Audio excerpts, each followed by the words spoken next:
By now to talk to us more about that meeting. Hello, Maria. Vice President Oshibajo said that this administration, of course, wouldn't be deluded to think that it had won the fight against corruption. What is the next line of action according to the Vice President?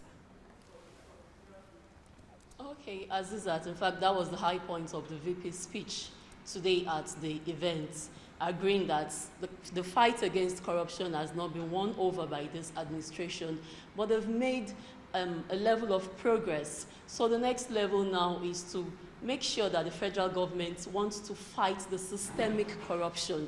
That's what they want to do now. Like, you know, in the agencies where you want to acquire a driver's license, you have to pay certain fees. So those are the places where they actually want to look into now. If you want to get a driver's license, it has a certain period.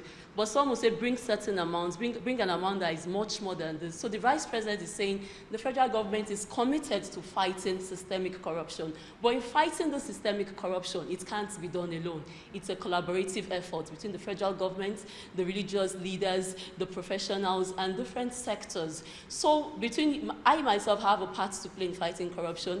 Azizat has a part to play, Nifemi has a part to play. But the only way corruption can be eradicated in Nigeria is by having by doing it together as Nigerians. Of course, we've heard that many times, and many have said that when you fight corruption, corruption fights back. And that's why the Vice President was said that debt ratio increased, even poverty increased in the country despite the increase in oil revenue. So when you're talking about collaborative efforts now on the part of the government, how do they plan to go about it in selling this idea to Nigerians in general? One of the main agenda of this administration is the fight against corruption.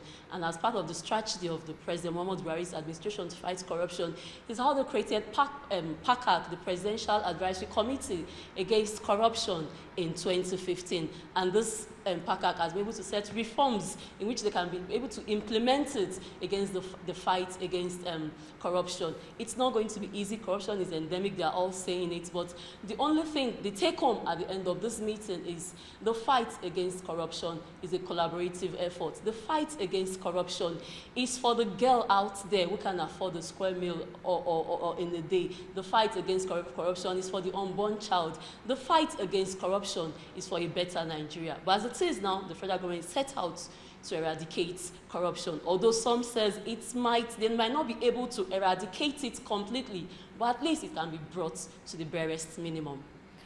Maria Olashenje, our correspondent, just talked to us about the plan of the federal government to fight corruption systemically as it's facing grand corruption and it thinks it's doing pretty well in that area.